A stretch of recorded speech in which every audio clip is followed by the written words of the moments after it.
다윗이 인구조사를 하는 장면이 나오죠. 이 인구조사를 하는 데 있어서 하나님께서 분노하시는 장면이 오늘 나옵니다.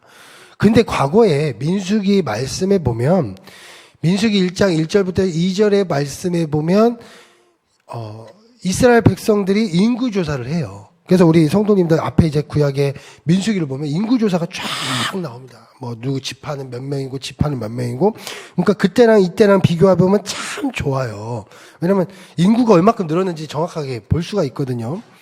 그런데 민수기 1장의 인구조사는 하나님께서 시킨 것입니다. 민수기 1장 1절에 보면 여호와께서 시내 광야 회막에서 모세에게 말씀하여 이르시되 너희는 이스라엘 자손의 모두 회중 각 남자의 수를 그들의 종족과 조상의 가문에 따라 그 명수대로 계수할지라. 숫자를 세라고 했어요. 하나님께서 하셨어요.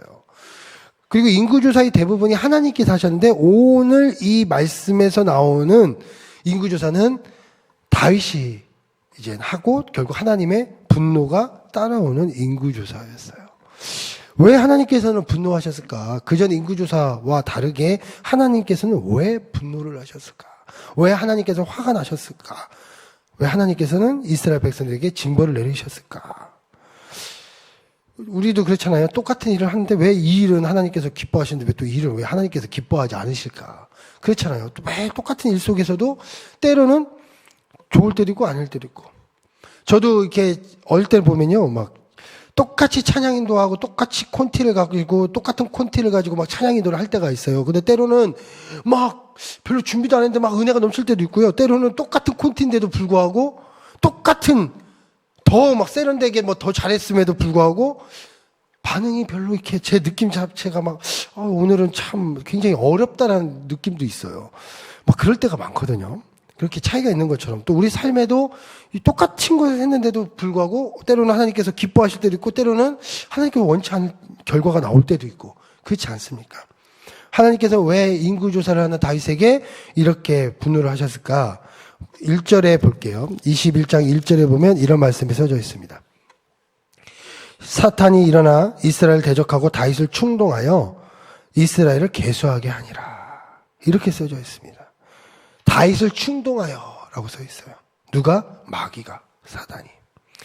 결국 이 스타트의 첫 번째 지점에 무엇이냐면 마귀가 나타났고요. 이 마귀가 다윗을 충동하였다고 써 있습니다. 다윗의 마음을 이용을 하기 시작한 거예요. 어떤 마음을 이용했냐면 첫 번째는 바로 교만의 그 모습인 거예요.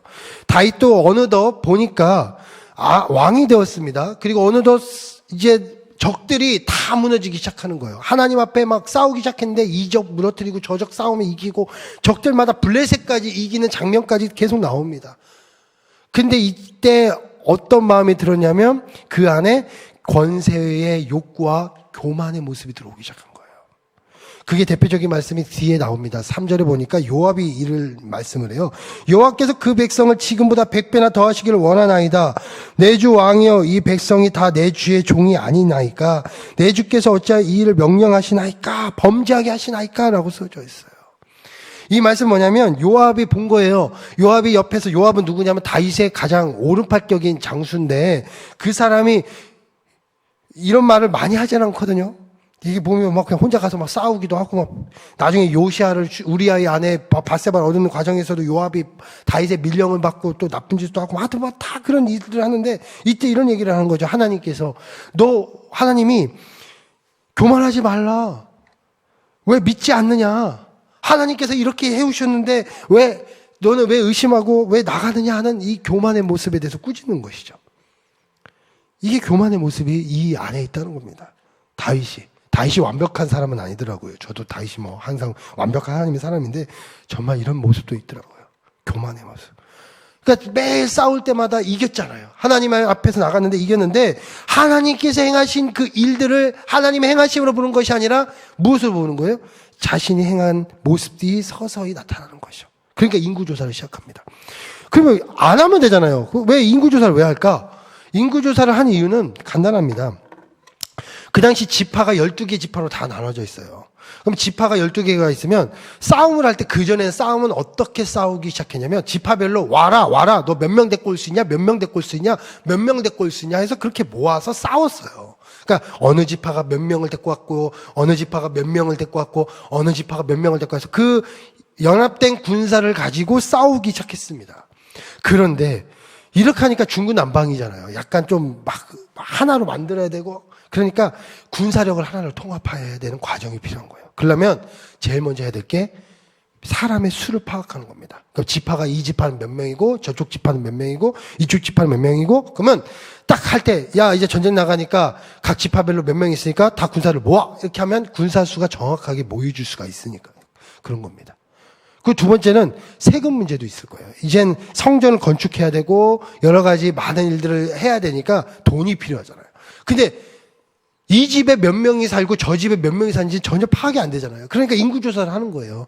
그래서 어느 나라든 나라가 만들어지면 제일 먼저 하는 게 인구조사예요. 어느 나라든. 그래서 인구조사를 해서 이제는 이 인구가 총 몇 명인지를 파악하는 게 조세 문제와 병역 문제를 해결하기 위한 중요한 문제입니다. 그래서 한 거죠. 그런데 이것에 대해서 하나님이 원치 않았다는 겁니다. 왜? 하나님을 의심하는 거니까. 요압의 말에 뭐라고 했어요? 100배는 하나님께서 더 더해주길 원하는데 넌 왜 이곳에서 멈추려고 하느냐? 하나님을 의심하느냐 이거예요. 교만의 모습도 있지만 하나님을 의심하느냐 이런 거죠. 앞으로도 하나님을 의심하느냐? 한마디로 마귀가 세상의 이야기를 가지고 유혹을 합니다. 우리에게 자꾸 유혹을 하죠. 너 지금 이렇게 했으니까 이런 것 때문에 필요해. 이런 것 때문에 필요해. 그러니까 다시 움직인 거예요. 그러나 하나님은 그걸 원치 않다는 거예요. 어떤 마음? 인구조사가 문제가 아니라 마귀의 유혹에 교만의 마음이 들어왔죠. 죄의 습성이 들어왔죠. 하나님을 의심하게 하는 그런 마음들이 그 안에 들어온 것을 하나님께서 바로 꾸짖으셨다는 것이 바로 이 말씀의 핵심이란 겁니다. 우리 사랑하는 성도님들, 오늘도 우리 삶 속에 얼마나 많은 일들이 유혹이 됩니까? 내 생각을 바꾸려고 그래요. 내 지혜를 자꾸 또 의심하게 하려고 해요. 저는 또 수요일 날 그렇게 이 말씀을 했는데도 불구하고 목요일날 또 뉴스를 보니까 또 무슨 얘기가 나옵니까? 또 돈이 어떻게 또 또 세상은 또 어떻게 하나? 그러면 또 거기서 막 또 자꾸 자극하는 일들이 얼마나 많이 있습니까? 그렇다고 안 볼 수도 없고 그냥 막 진짜 살다 보면 막 들리는 것도 많고 얼마나 많은 일들이 있습니까?